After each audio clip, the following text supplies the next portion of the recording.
बिस्मिल्लाहिर्रहमानिर्रहीम। तमाम नाज़रीन को दुआ की तरफ से भरपूर दुआओं के साथ अस्सलामु अलैकुम। 13 जमात इत्तेहाद की हुकूमत और जहाज़ी साज काबीना, जिसके कई अरकान आज भी बेमहकमा हैं, करप्शन, मुकदमात, मनी लॉन्ड्रिंग, आमदन से ज़ाहिद असासों के रेफरेंसेस से खाल और माल बचाने के लिए की जाने वाली कानून साज़ी ने इस हुकूमत का जवाज़ पहले रोज़ ही ख़त्म कर दिया था। इन कारनामों के बाद उनकी कारकर्दगी पर नज़र दुहराएं तो कोई नुमाया दिखाई नहीं देता। जैसे खुद को बचाने के लिए कौमी मफाद के खिलाफ कानून साजी की गई, वैसे ही हुकूमती अमूर चलाने के लिए IMF से सख्त शराइत पर प्रोग्राम लिया गया, जिसके नतीजे में मुआशी मुश्किलात से दो चार अवाम पर टैक्सों और महंगाई का बोझ लाद कर उनकी कमर को मज़ीद दोहरा कर दिया गया। अब वज़ीर आज़म शहबाज शरीफ खुद कहते हैं, IMF ने हमारे हाथ बांध दिए हैं। उनसे कोई पूछे हाथ बांधने के लिए किसने आगे किए और किसने उनको रस्सी दी। क्या ये उनके पहले वज़ीर ख़ज़ाना मफ़ात इस्माइल और हालिया वज़ीर ख़ज़ाना इसहाक डार के इमा और आपकी मर्ज़ी से अंजाम नहीं पाया। इस कारकर्दगी के बावजूद हुकूमत को इलेक्शन कराने पर एतराज़ है और मुद्दत पूरी करने पर मौसर है। असम्बली की मुद्दत में 1 साल की तोसी पर भी गौर हो रहा है। नैब कवानीन में तरामीम को हुकूमती हल्के, जायज़ और कानून इखलाक के मुताबिक करार देते नहीं थकते, मगर इमरान खान की तरामीम के खिलाफ दरख्वास्त की समाअत में चीफ जस्टिस और साथी मुअज़्ज़ज़ जज साहिबान की रिमार्क्स काबिल तारीफ़ हैं। चीफ जस्टिस ने फरमाया, तरामीम अधूरी असम्बली ने की।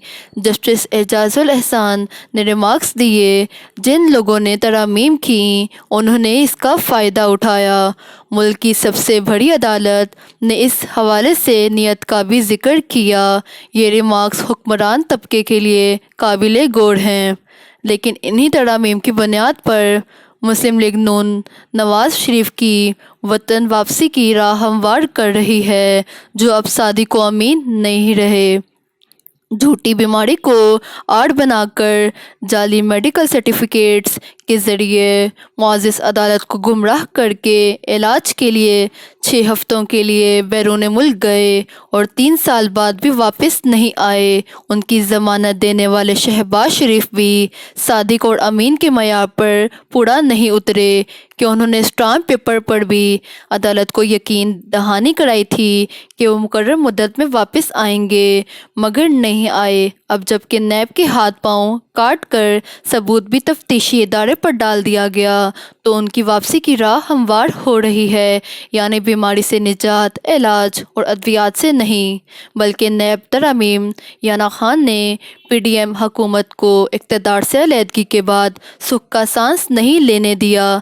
पहले लॉन्ग मार्च और धरने के खौफ में मुब्तला किए रखा। लॉन्ग मार्च का आगाज़ भी कर दिया गया, मगर वज़ीराबाद में फायरिंग से ज़ख्मी होने के बायस वो खुद मार्च से अलग हो गए। फिर उन्होंने इस्लामाबाद की बजाय रावलपिंडी में धरने का तासुर दिया। शदीद ज़ख्मी होने के बावजूद वो खुद पिंडी आए। इस दौरान हुक्मरानों की नींद उड़ी रही। सबका ख्याल था कि वो इस्लामाबाद की तरफ मार्च करके धरना देंगे, मगर उन्होंने अचानक तमाम असम्बलियों से खुद को अलग करने का ऐलान करके हुकूमत को एक नई फ़िक्र में मुब्तला कर दिया।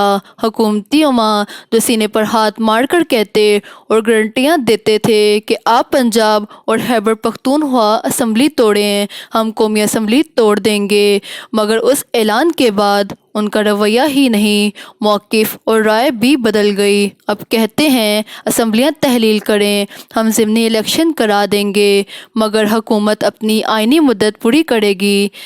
आधे से ज़्यादा कौमी असम्बली के अरकान स्पीकर अपने इस्तीफ़े दे चुके हैं, मगर उनको मंजूर करने में लैतो लाल से काम लिया जा रहा है। और जब मुल्क के सबसे बड़े सूबे پنجاب اور خیبر پختونخوا کی اسمبلیاں تحلیل کر دی جائیں گی تو ضمنی الیکشن کیسے ہوگا؟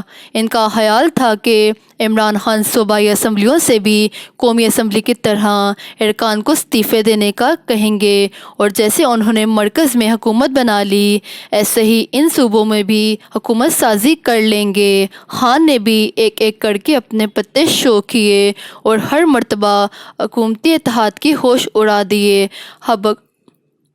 اب حکومت بیک ڈور رابطے کر رہی ہے۔ صدر مملکت عارف علوی کو مفاہمت کے پیغام دیے جا رہے ہیں۔ عمران خان نے 20 دسمبر سے قبل اسمبلیاں توڑنے کی تاریخ کا اعلان کرتے ہوئے واضح کر دیا کہ اسمبلیاں دسمبر میں ہی تحلیل کی جائیں گی۔ اگر ایسا ہو جاتا ہے تو حکومت کے پاس عام الیکشن نہ کرانے کا کوئی جواز نہیں رہتا۔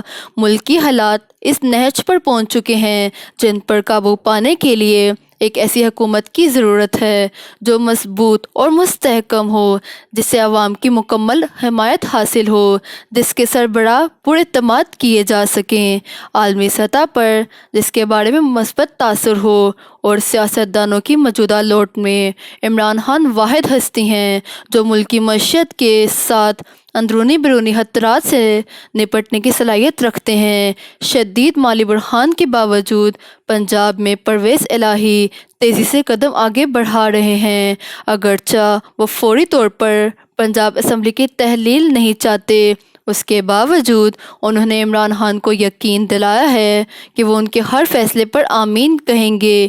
پی ڈی ایم حکومت آج بھی پرویز الہی کو پنجاب کا وزیر اعلیٰ بنانے کو چکمہ دے رہی ہے، مگر وہ کسی طور پر ان پر اعتماد کرنے کو تیار نہیں۔ ان ابتر حالات میں بھی وہ عوام کی بھلائی کے منصوبے میں مگن ہیں۔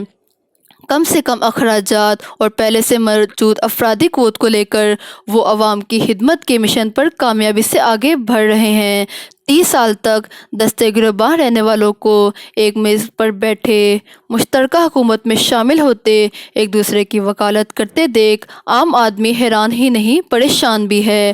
اگر آج ان کا موقف درست ہے تو 30 سال تک مخالفت کر کے عوام کو بے وقوف کیوں بنایا گیا؟ ان سب پر عیاں ہو چکا ہے کہ یہ لوگ کرپشن کا پیسہ بچانے اور مقدمات سے نجات کے لیے متحد ہوئے ہیں، اور ان کی مختصر حکومت میں جو کچھ دیکھا جا رہا ہے وہ محض تصدیق ہے اس بات پر کہ اپنے گناہوں، ماضی کے کارناموں کی غلاظت کو چھپانے کے لیے ایک دوسرے کے دستے بازو بنے ہوئے ہیں، ورنہ آزاد کشمیر کے الیکشن میں یہ لوگ متحد ہو کر الیکشن لڑتے، جہاں روایت کے برعکس مرکزی دھارے سے باہر پارٹی نے اکثریت حاصل کی۔ اب تک آزاد کشمیر میں وہی جماعت الیکشن میں کامیابی حاصل کرتی ہے جو مرکز میں حکمران ہوتی ہے۔ اندرون ملک انتخابات سے فرار کی وجہ بھی شکست کا واضح دکھائی دینا ہے۔ پنجاب، خیبر پختونخوا اور کراچی میں ضمنی انتخابات کے نتائج اس کے گواہ ہیں۔ اس لیے یہ لوگ زیادہ سے زیادہ وقت اسی حکومت میں گزارنا چاہتے ہیں تاکہ نیب قوانین میں ترامیم جیسی قانون سازی کر کے خود کو اور اپنے کاروبار کو بچا سکیں۔ شکریہ۔ امید کرتی ہوں آپ کو میری ویڈیو ضرور پسند آئی ہوگی۔ ویڈیو کو لائک کریں، چینل کو سبسکرائب کریں۔ فی امان اللہ۔